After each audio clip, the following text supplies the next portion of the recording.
आप सभी को ऋषि पंचमी व्रत की हार्दिक शुभकामनाएं। सप्त ऋषियों की कृपा सदैव आप और आपके समस्त परिवार पर बनी रहे। दोस्तों, आज है 28 अगस्त 2025 और दिन है गुरुवार। आज भाद्रपद मास की शुक्ल पक्ष की पंचमी तिथि है और आज ऋषि पंचमी का व्रत है। तो आज की वीडियो में आप सुनेंगे ऋषि पंचमी व्रत की कथा और वीडियो के अंत में आपको पूजा विधि और संपूर्ण नियम की भी जानकारी दी जाएगी। तो वीडियो को पूरा जरूर देखिए। एक समय राजा शिताश्व धर्म का अर्थ जानने की इच्छा से ब्रह्मा जी के समीप गए और उनके चरणों में शीश नवाकर बोले, हे आदिदेव, आप समस्त धर्मों के प्रवर्तक और गूढ़ धर्मों के जानने वाले हो। आपके मुख से धर्म चर्चा श्रवण कर मन को महान शांति मिलती है और भगवान के चरण कमलों में प्रीति बढ़ती है। वैसे तो आपने मुझे नाना प्रकार के व्रतों के विषय में उपदेश दिए हैं। अब मैं आपके मुखारविंद से उस श्रेष्ठ व्रत को सुनने की अभिलाषा रखता हूँ जिसके करने से प्राणी के समस्त पापों का नाश हो जाता है। राजा के इन वचनों को सुनकर ब्रह्मा जी ने कहा, हे नृपश्रेष्ठ, तुम्हारे प्रश्न अति उत्तम और धर्म में प्रीति उपजाने वाला है। मैं तुमको समस्त पापों को नष्ट करने वाला सर्वोत्तम व्रत सुनाता हूँ। यह व्रत ऋषि पंचमी के नाम से विख्यात है और इस व्रत को ग्रहण करने वाला प्राणी समस्त पापों से सहज ही छुटकारा पा जाता है और उसे नरक में कदापि नहीं जाना पड़ता है। इस व्रत का एक अति प्राचीन इतिहास और भी है। उस इतिहास को मैं तुम्हारे सम्मुख प्रकट करता हूँ। एक समय की बात है, विदर्भ देश में उतंक नामक ब्राह्मण अपनी पतिव्रता पत्नी के साथ निवास किया करता था।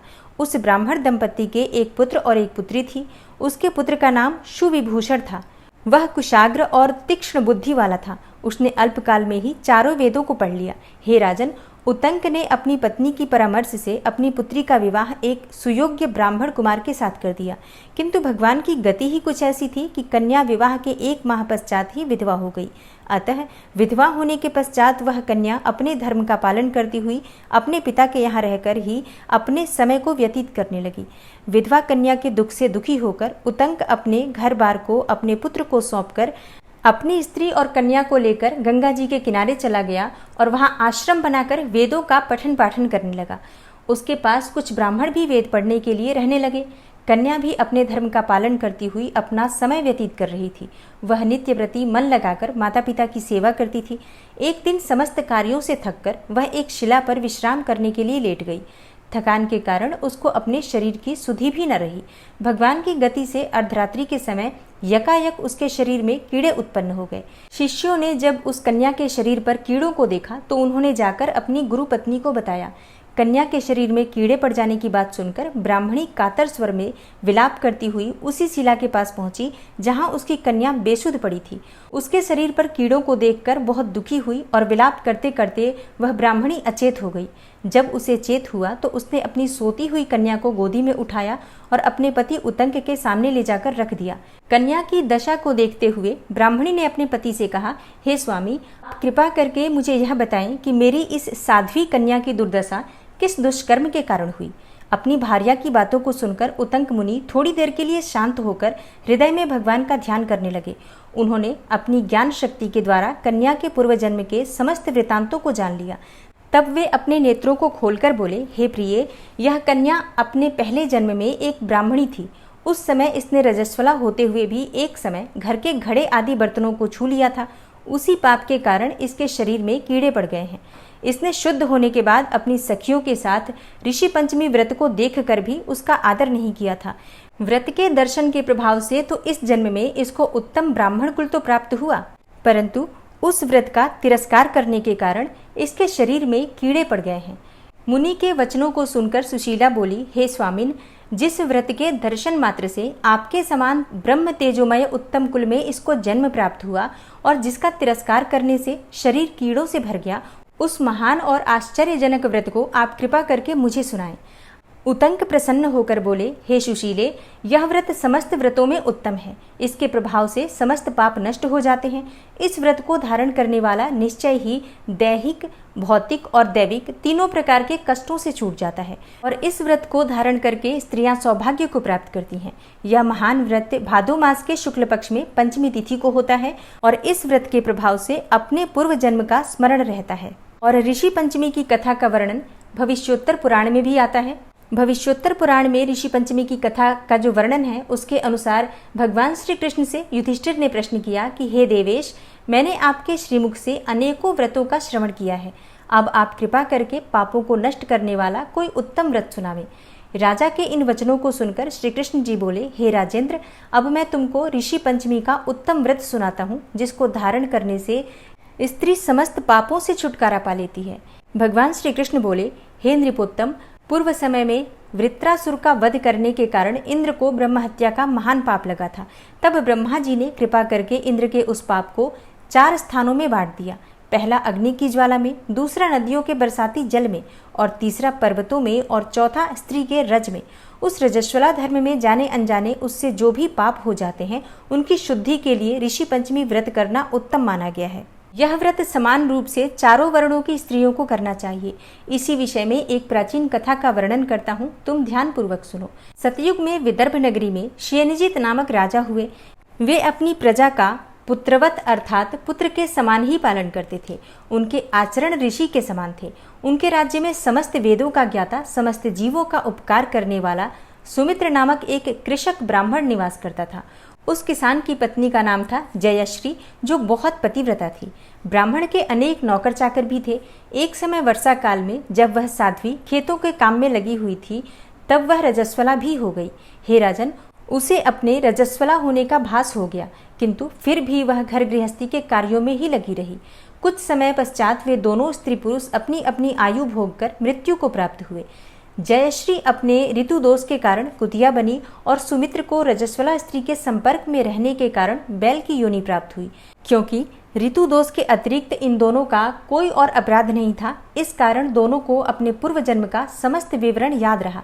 वे दोनों पति पत्नी कुतिया और बैल के रूप में रहकर अपने पुत्र सुमित के यहाँ ही पलने लगे। सुमित धर्मात्मा था और अतिथियों का पूर्ण सत्कार किया करता था। अपने पिता के श्राद्ध के दिन उसने अपने घर ब्राह्मण को जिमाने के लिए नाना प्रकार के भोजन बनवाए। उसकी स्त्री किसी काम से बाहर गई हुई थी, तभी एक सर्प ने आकर रसोई के बर्तन में विष उंडेल दिया। सुमित की माँ कुतिया के रूप में बैठी हुई कुछ दूर से यह सब देख रही थी। पुत्र की बहू के आने पर उसने पुत्र को ब्रह्म हत्या के पाप से बचाने के लिए उस बर्तन में मुंह डाल दिया। सुमित की पत्नी चंद्रवती से कुतिया का यह कृत्य देखा न गया और उसने चूल्हे में से जलती हुई लकड़ी निकालकर कुतिया को मारा। तब बेचारी कुतिया मार खाकर इधर उधर भागने लगी और प्रतिदिन रसोई में जो जूठन आदि शेष रहती थी, उस कुतिया के सामने सुमित की बहू डाल दिया करती थी। किंतु आज उसने क्रोध के कारण वह भी उसे खाने को नहीं दिया। क्रोध के कारण उसने वह सब भोजन भी बाहर फेंकवा दिया और बर्तन साफ करवा के दोबारा भोजन बनवाकर उसने ब्राह्मणों को भोजन करवाया। रात्रि के समय भूख से व्याकुल होकर वह कुतिया बैल के रूप में रह रहे अपने पूर्व पति के पास आकर बोली, हे स्वामी, आज तो मैं भूख से मरी जा रही हूँ। वैसे तो रोज ही मेरा पुत्र मुझे खाने को देता था, मगर आज उसने मुझे कुछ नहीं दिया।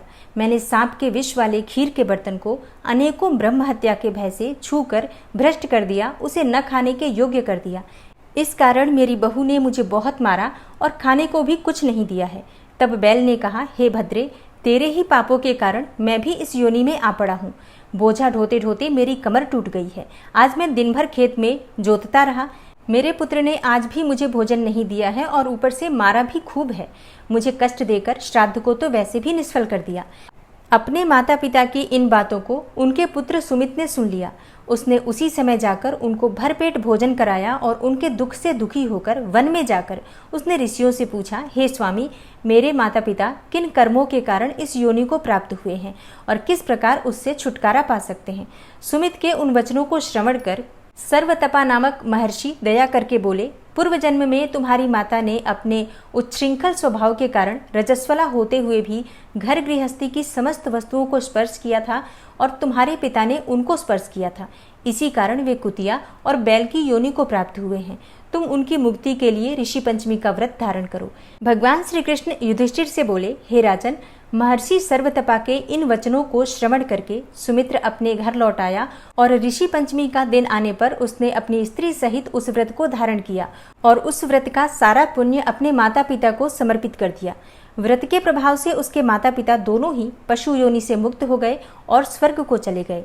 भगवान श्री कृष्ण बोले, हे राजन, जो स्त्री इस व्रत को धारण करती है वह समस्त सुखों को पाती है। तो प्रेम से बोलिए, सप्तऋषि और अरुंधति माता की जय। और ऋषि पंचमी का व्रत धारण करने वाले व्रती को प्रातःकाल जल्दी उठना चाहिए और पवित्र नदियों में स्नान करने का विधान है शास्त्रों में। लेकिन अगर आप पवित्र नदी में स्नान नहीं कर पाते हैं तो अपने घर में भी आप स्नान के जल में गंगा जल या किसी भी पवित्र नदी का जल मिलाकर स्नान कर सकते हैं। आज के दिन लट जीरा या जिसे चिड़चिड़ा कहा जाता है, अपामार्ग कहा जाता है, उसी पौधे की लकड़ी से दातुन किया जाता है और उसके पत्ते तोड़कर उससे रस निकालकर आप जल में मिलाकर स्नान कर सकते हैं। अगर आप पत्तों का रस नहीं निकालना चाहते हैं तो आप पत्ते भी पानी में डालकर उसी से स्नान कर सकते हैं। अपने सिर पर भी कुछ पत्ते रखकर आप स्नान कर सकते हैं, क्योंकि इस पत्ते का आज के दिन बहुत महत्व होता है। तो आप आज के दिन इन पत्तों का प्रयोग जरूर कीजिए अपने स्नान के जल में। और अगर आप गंगा में स्नान कर रहे हैं या किसी भी पवित्र नदी में स्नान करते हैं तो सभी ऋषियों, जैसे कि सप्त ऋषि होते हैं, कश्यप ऋषि, अत्रि ऋषि, भारद्वाज ऋषि, विश्वामित्र ऋषि, ऋषि वशिष्ठ, ऋषि जमदाग्नि और ऋषि गौतम और महर्षि वशिष्ठ की पत्नी अरुंधति, तो इन सबके नाम लेते हुए आपको डुबकी लगाना चाहिए जल में। अगर आप घर में स्नान कर रहे हैं तब भी आपको सभी के नाम का स्मरण करते हुए अपने सिर पर पानी डालना चाहिए। फिर भगवान सूर्यदेव को जल दीजिए और अपने घर में जिस स्थान पर आप ऋषि पंचमी की पूजा करना चाहते हैं वहां पर अच्छे से साफ सफाई कर लीजिए। आप चाहे तो घर के मंदिर में भी पूजा कर सकते हैं या फिर अलग से चौकी लगाकर भी पूजा कर सकते हैं। एक चौकी बिछा दीजिए और चौकी पर आपको लाल रंग का या फिर पीले रंग का एक वस्त्र बिछाना है। साफ स्वच्छ कपड़ा होना चाहिए, नया भी हो सकता है या फिर पहले का जैसे पूजा में प्रयोग किया हुआ है तो आप उसका प्रयोग भी कर सकते हैं। फिर उसी चौकी पर आपको सप्तर्षियों की फोटो विराजमान करनी है। पूजा की दुकान पर आपको सप्तर्षियों की फोटो भी मिल जाती है, लेकिन अगर फोटो ना मिले तो ऐसे में आपको 7 मिट्टी के छोटे छोटे डले लेने हैं। आप चाहें तो अपने घर में जो गमले होते हैं उन्हीं गमलों में से मिट्टी निकालकर और छोटे छोटे डले बना सकते हैं। थोड़ा सा पानी मिला लीजिए और फिर मिट्टी का पिंड बना लीजिए 7 सप्तर्षियों के लिए, और 8वां जो पिंड होगा वो होगा अरुंधति माता का। ठीक है, तो इस प्रकार से 8 डले चाहिए आपको मिट्टी के, या फिर आप सप्तर्षियों की फोटो ले लीजिए। ठीक है, दोनों में से कोई भी एक कार्य आप कर सकते हैं। इसके अलावा किसी भी पूजा में सबसे पहले गणपति की पूजा होती है, तो गणपति की छोटी सी आप मूर्ति आपके घर में हो तो उसे भी स्थापित करके पूजा कर सकते हैं, या फिर चाहे तो सुपारी से गणेश बनाकर उनकी पूजा कर सकते हैं। ठीक है, तो गणेश जी की स्थापना भी करनी है। सभी विग्रह विराजमान करके इसके बाद आपको स्थापित करना है कलश। तो कलश की स्थापना आप सभी जानते हैं। एक पात्र चाहिए, उसमें गंगा जल ले लीजिए, शुद्ध जल से उसे भर दीजिए। इसमें आपको पुष्प डालना है और थोड़ा सा चंदन पाउडर भी डाल सकते हैं। अच्छा, इस व्रत में क्योंकि किसी भी प्रकार से हल से जोते हुए अन्न का प्रयोग नहीं करते हैं, इसीलिए अक्षत का प्रयोग नहीं करना है। लेकिन अगर आपके पास तीनी का चावल है तो आप उसका प्रयोग कर सकते हैं। ठीक है, और अगर तीनी का चावल ना हो तो फिर बिना अक्षत के ही आपको पूजा करना है। अब चौकी पर दीपक प्रज्वलित करना है। शुद्ध घी हो, लेकिन भैंस का घी हो, इस प्रकार से आपको ध्यान रखना है। इस व्रत में किसी भी प्रकार से गाय के घी का, गाय के दूध का या फिर गाय की दही का प्रयोग नहीं होता है। तो भैंस के दूध या फिर घी हो तो उनका प्रयोग आप कर सकते हैं। तो दीपक प्रज्वलित करने के लिए भी आपको भैंस का घी चाहिए, उसी से आपको दीपक प्रज्वलित करना है। दीप प्रज्वलित करने के बाद अपने हाथ में आपको पुष्प लेना है, कोई सा भी पुष्प ले सकते हैं। और सबसे पहले भगवान गणपति का ध्यान कीजिए और भगवान गणेश की पंचोपचार विधि से पूजा कीजिए। धूप दीप इत्यादि अर्पित करके उनकी पूजा कर लीजिए। फिर सप्तर्षियों की पूजा आपको करनी है। तो सबसे पहले सप्तर्षियों का ध्यान कीजिए।